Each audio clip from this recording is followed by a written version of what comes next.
Good morning. Trying something different today. Gonna try some GTO investigation of these hands. So here's the hand. I've got 8-7.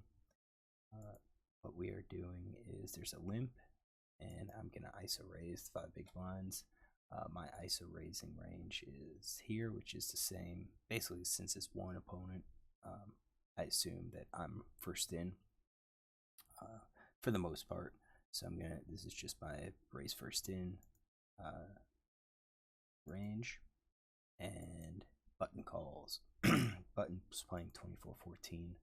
I do have quite a few hands on him. In the button, he has called 2-bet 22% of the time. When we look at his 3 bets, 3-bet by position, Button's 1 out of 60. So I assume that this villain, who tends to be more of like the loose aggressive type, will be playing like 20-some%. No eight, kings plus ace king. I think he 3-bets those. Let's add a few more of these kings. Maybe the suited kings. Actually, probably more of these offsuit aces.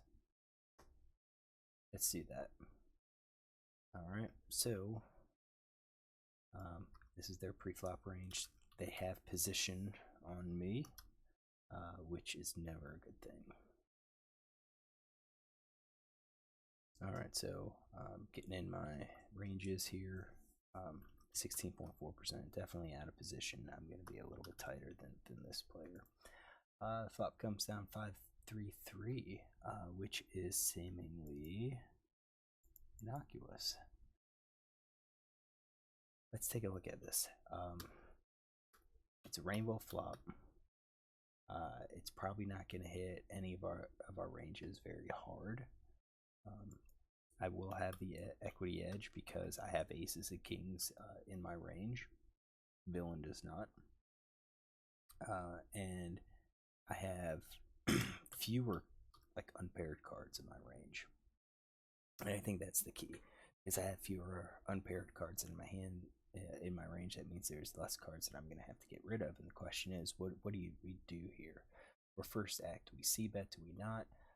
Usually, mid-strength cards are going to favor our calling hands, and because of that, I don't necessarily bet middle cards. But this isn't really a middle card flop. This is a low card flop, and I think we could do pretty well by betting and raising. So, or by betting this flop and betting this turn. So, here's the ranges that I think we're going to be betting. I think we're going to be betting most of them. Are we going to be check raising any? Yeah, I think we could plan to check raise some. However, what kind of hands are we going to check raise? What do we balance our good hands with? And I think that's the problem. We don't really have flush draws. Yeah, we've got some straight draws, but do we really play 2-4? Do we really play 4-6? Not really. So our check raise would be like a gut shot draw, which is a long shot. And then, what's our premium hand? Maybe quads, maybe full house. And if we have a full house or if we have quads, we've basically cornered the market on cards here. So I don't think check raise is going to be a big one for us. I will say that I think gut shots and 2-card backdoor flush draws are probably going to be betting here.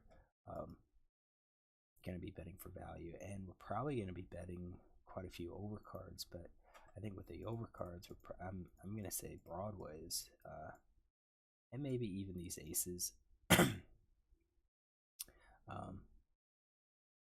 Maybe those aces are going to be bet. These cards, I think we're just going to be check folding. And then our value range, I think we're going to be doing all of our pairs, pair plus.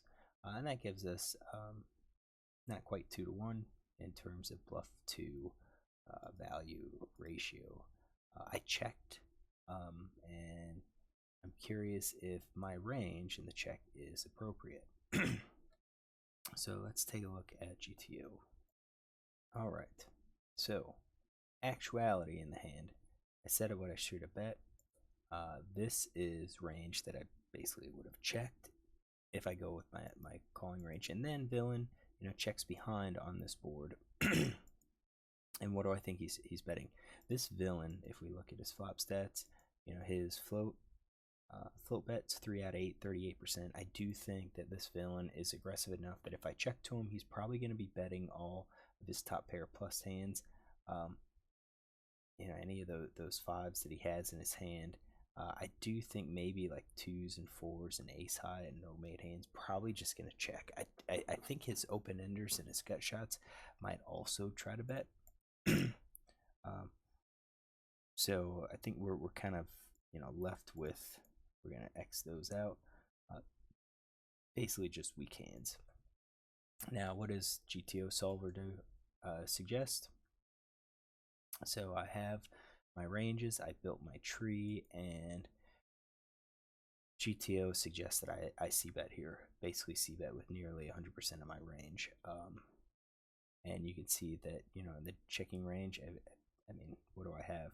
0.05%. I've got some of these, cards here, maybe 8-7. So when you look at the combos and you look at frequencies here, 8-7 of spades, 0.997 and 0.003. He suggested, since I don't have the backdoor straight draw on here, I should say there's the board. Since I don't have the backdoor or backdoor flush draw on here, you're going to be checking that some of the time. But GTO suggesting I bet this. I didn't. I check it, which means I don't have. I've got those very, very weak cards here.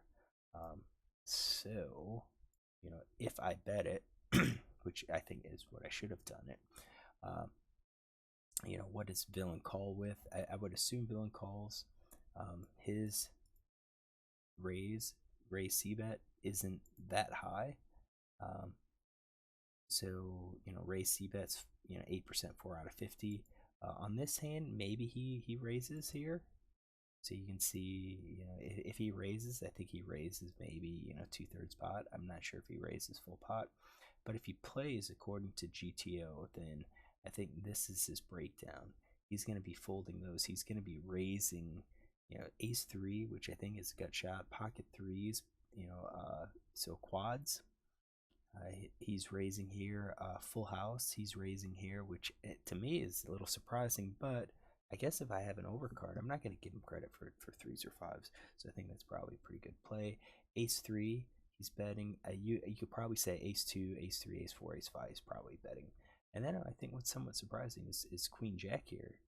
He's raising queens, Queen Jack, Queen 10. Not entirely sure why he's doing that. It could be just because he's makes it more likely with those queen hands that maybe I don't have, like the ace, king, king, queen. That's interesting. So let's move on. Let's continue with this hand briefly. Because I'm curious. I made the mistake here. I should have really c-bet. I didn't. All right, and I just kind of got myself into that next situation where the turn was the jack of diamonds, and then what do we do here? Do we continue betting, or I'm sorry, do we bet? Do we check? I checked, and villain checked behind. And at this point, I mean, once I checked, if villain's gonna check this, I don't think he's checking top pair at all. I don't think he's checking any of these weak pair. It's no made hand. Ace something is I think what he's looking at. So then we'll see the king, and I checked again, and he checks behind. Again, at this point, I don't have anything, and villain shows 10-8, so he didn't have anything. But that's not the point. I made the mistake. I recognized I made the mistake. So then, and this situation comes up all the time where I'm in position, or I raise pre-flop and I get called by somebody behind me, so I'm out of position. And then you get a flop like this, kind of a crappy low hand flop. What do we do? So it looks like GTO suggests that I c-bet. Supposed to do that, and then villain's going to be calling. And I think this villain probably calls with 10-8. So we'll say he calls with 10-8, even though he shouldn't. So I think he calls too much. And then let's say a jack of diamond. Now what do I do? Now I think we're about 50-50. So on my hand, 8-7, it looks like I'm going to be checking here. That jack of diamonds doesn't improve me, doesn't improve my equity at all. I don't even think it improves my fold equity. So I think overall, with at least my hand, I'm going to be checking this. What about other hands? Am I betting? Well, I'm betting quads. So again, I'm betting quads. Again, I'm still betting quads. But no, fives full of threes. I'm checking this now. So I wonder if that's part of a check. I wonder if that's part of checking. 7-6 I'm betting, so gut shot. I'm still betting. Jacks I'm betting. These, all of the king 10, queen 10, jack 10s, I'm betting. And I think that's kind of interesting, because I don't have anything. I don't have any draw.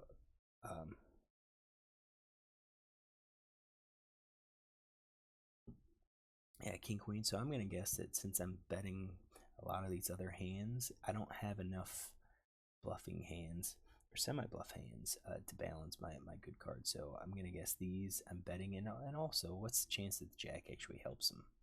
So let's say I did have the 8-7s. I checked, and then villain's gonna be betting and checking, and let's say he checks again, because that's actually what happens in the hand. And we get a king of hearts, I believe. Yep, king of hearts. And then now what do we do? I'm still at about 50-50. And at this point he won. This is suggesting that I go ahead and bet my 8-7s. And that's interesting. So I bet, as I see bet, I get called. Then we both check. So I think the check means he probably doesn't have the jack. And then I lead out now just as pure bluff. So my bluff ranges are all 7, 8, 9, 8, 9, 7, 10, 10, 8s. And I've got some value for 7, 8, 9, 10. Maybe he calls with a 5. Maybe he doesn't. So interesting play, but I think I'm going to go back to the flop.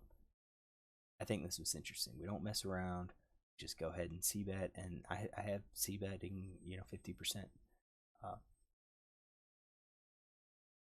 So all right, hopefully you enjoy this. If you did, look tomorrow for another hand like this.